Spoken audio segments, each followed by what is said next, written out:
This is Sneaker Gears, my name is Levi, and welcome to another Performance Gears episode where today we're looking at what are you getting for $200 on a performance basketball sneaker in 2020. Let's get right into it.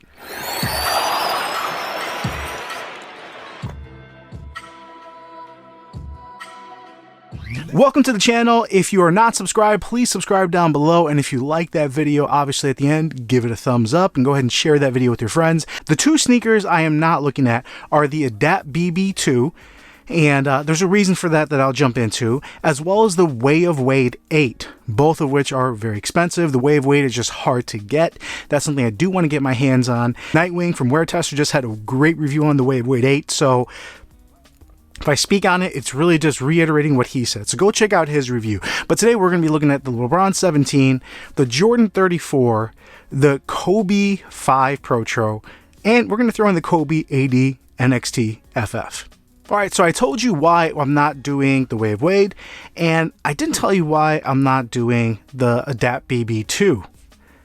And that's because you're able to get the Adapt BB2, which is a $400 performance basketball shoe, which is equally as well in the lifestyle brand, just as far as being able to wear off court and flex because it's cool. I mean, it ties itself.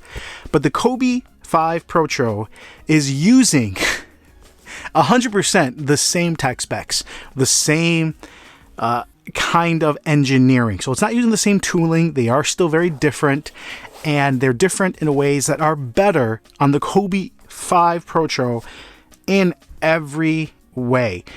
This is a lighter shoe. This is a more stable shoe. This is I would say better fitting, but that's close. That's personal. This has actually a little bit softer cushion, even though they are very close, and you may prefer a little more solid ride. And this, either the zoom bag is bigger or it's closer to your feet. There's less foam because you definitely feel the zoom on this drastically more. And all of that, this has a carbon fiber plate that actually gives you a little bit of push off. You kind of get that flick back effect. You guys can see that there. So it plays quicker, it plays lighter, and just based on an initial review of wearing it at Nike Town, and the traction on that is a clear traction that I just don't trust. This traction has been just very good. Maybe this isn't the best, and maybe the Adapt BB could have better traction because it is a herringbone, which generally is pretty good. But this is just an amazing shoe for $180, which is half the price. So this is the only one of the group that I can say is genuinely a very good value.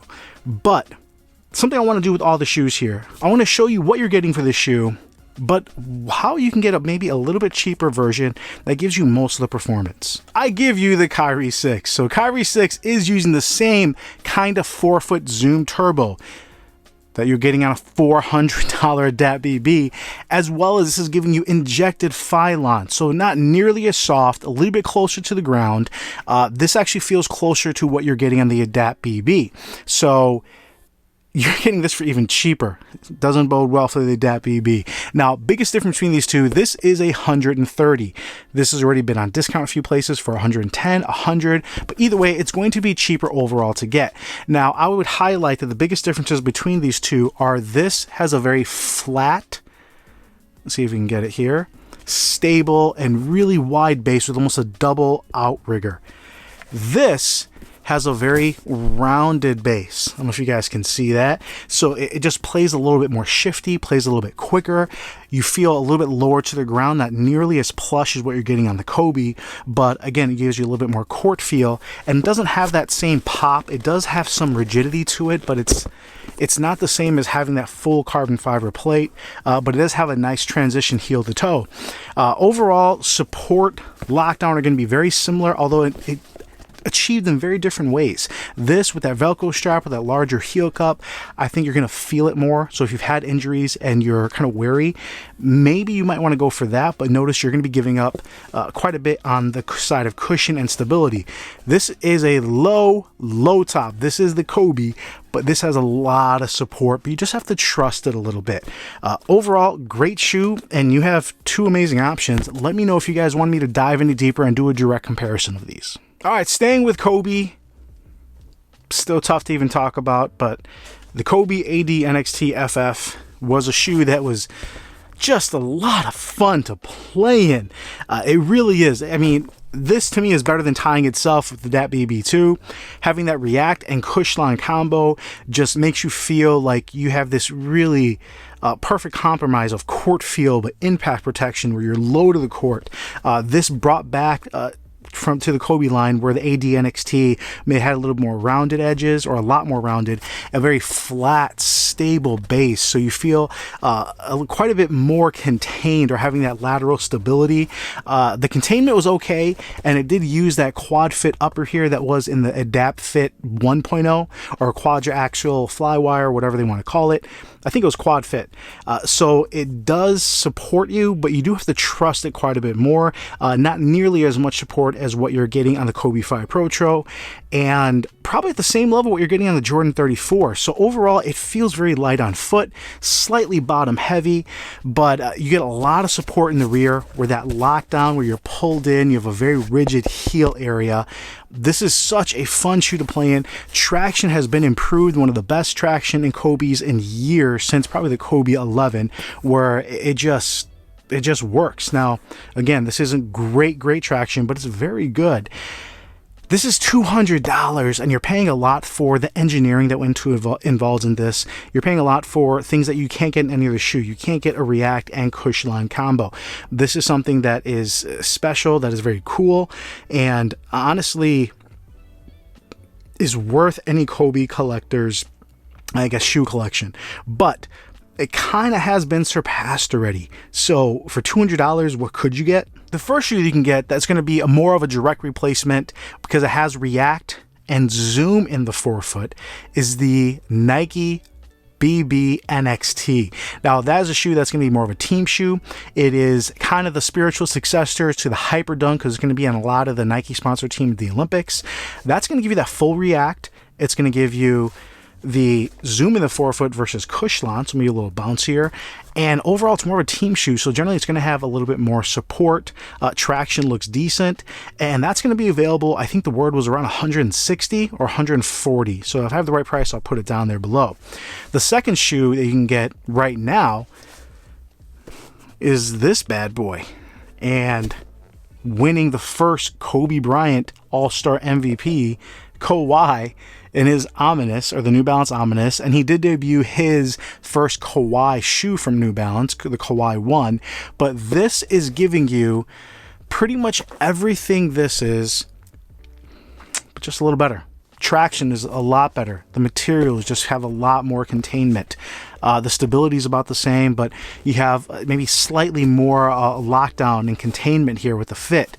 For $140, so $60 less, this is a slightly better shoe in all regards. That fuel cell cushioning is very similar as far as giving you a little bit of bounce, but it's still giving you a lot of court feel. This is just an awesome shoe that hopefully we're going to be able to get on not only more colorways, but get them a little bit cheaper going forward. All right, the next shoe I do have a full updated review on, and it's a shoe that I hated, but have a much better experience and better outlook now, and that is the Lebron 17. This is a max cushion shoe if there ever was one.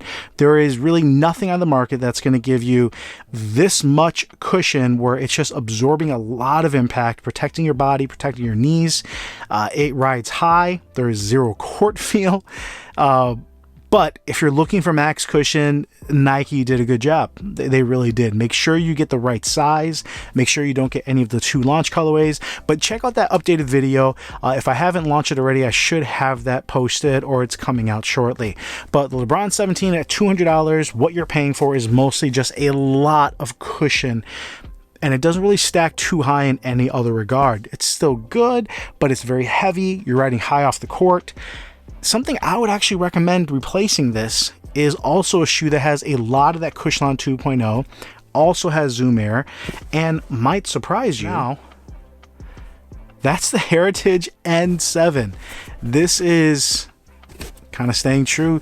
This is from the same designer as Kobe, and you probably see a lot of Kobe 1 influence on this. This uses that Cushline 2.0 throughout the midsole that just feels just buttery. It's just really smooth.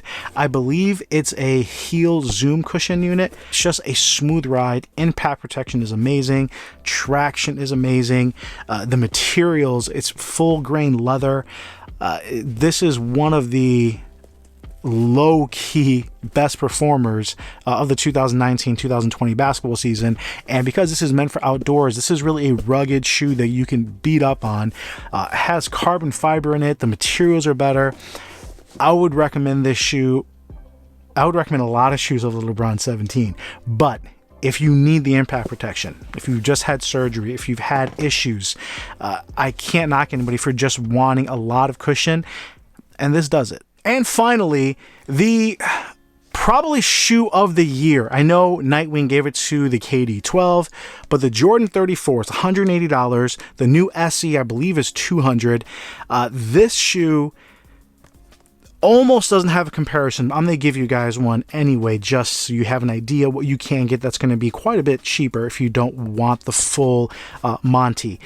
This is giving you the most bounce of any shoe on the market. If you don't feel the bounce, that's going to be one of two reasons. One, you're not getting the right size. Going up makes a big difference. This is a 13, and when trying on a 12, I didn't quite feel as much bounce, and that's just how the shoe is engineered, where your foot is sitting in the shoe and how it's able to propel you forward. So make sure you get the right size. Two, if you're really light, I've had a lot of light players, whether you're younger or just quite a bit skinnier or shorter, who can't quite activate getting that, because this is a very rigid shoe. It feels hard to bend here, but when you're walking on court, you feel like the shoe is pushing you forward. So the forward propulsion is unbelievable. So you're getting rock solid traction, you're getting amazing bounce, you're getting an actively physical forward propulsion, and you're getting it all in, Jordan claims lightest, but the second lightest Jordan they've ever made. It's a fantastic shoe. Support is decent, just because the materials here are not quite up to par with something like the full leather on the N7 or something like the stronger Kobe 5, but they do a job. They hold you in. This huge heel cup really makes you feel secure. I talked to someone who did own the Jordan 34 in the different colorways, because they all have different materials, or majority of them, and he said this colorway did have the most lateral support. So I'm glad I have that, but I do want to pick up a few other colorways because they're that good. So what could you get to compete with this? There's a couple different ones. There's two, one of which I have in my hand, but the first one is going to be the Why Not 2. The Why Not 2 actually brought back that unlock zoom that we really liked from the Jordan 28, Jordan 29. It brought back a decoupled complete midsole where you still felt like the shoe was pushing you forward. The Why Not 2 SE was a little bit better for folks who didn't want a shoe that was so heavy, who didn't need all that support that the Why Not 2 brought. And honestly, the Why Not 3 felt like they had to neuter it and bring it back, because it was definitely infringing on what the Jordan 34 did. You had a shoe that has just as big of a zoom bag, even if it's not closer to the foot, so it still is about 80% of the bounce. You have a shoe that really pushes you forward, maybe not as much as the Jordan 4, and you did all that for a shoe that was, 30-40% cheaper. It was $125, and some places you were able to get it for about $60 to $80 when it was closing out there. So the Why Not 3, they really removed any of the elements that would infringe on getting towards the Jordan 34. If you can find it, definitely recommend it. One of my top shoes of the 2019-2020 season. Jordan 34 is better, but you're getting just a little bit better even though you're spending more. The second shoe that you can get right now is a team shoe, and that's the Zoom Rise. This is a shoe that retails, I believe it's $140. It's generally on sale right now for about $110, and you can get it on discount probably closer to $80 or $90 with 20-25% off coupons. This shoe is giving you almost as big of a zoom pad in a forefoot, so you're not getting quite the bounce, but you definitely get all that impact protection and probably 80% of the bounce. So still very bouncy. You're not getting any forward propulsion out of it. This is a very smooth, all foam setup, versus you do have heel zoom in there and you have injected file on, and Why Not 2. But again, you're talking about something that's about half the price that's going to give you definitely more support, more containment, a little bit of a smoother ride, just because it's not aggressively pushing you forward, and you're getting a lot of good things for half the price. This is a fantastic shoe that I can't say it's the best over anything, but it's really, really good. Another second to this is the Jumpman 2020 in Jordan's own lineup. That shoe uses a softer foam. It uses a similar 4-foot zoom bag that's very apparent, that still feels really bouncy, but you're just losing a lot of the support, so it doesn't have as strong materials as the Zoom Rise does. And in fact, it is closer to the Jordan 34 being in the Jordan line, so it's a little bit lighter as well. All three of those are going to give you a very good option instead of getting the Jordan 34 if that's just a lot of money, which at $180 it is. All right, so those are 4, I guess 5 with the Adapt BB2 and 6 in the Way of Wade, $200 shoes. What are you getting for those? And what are some decent options to replace them? So hopefully you like that video. If you have any comments, put them down below. If you want me to get into more detail on any of these shoes, I'd be happy to put it and let me know what kind of comparisons you want me to do. As always, this is Levi Sneaker Gears. I really appreciate you guys, and I'll come at you later.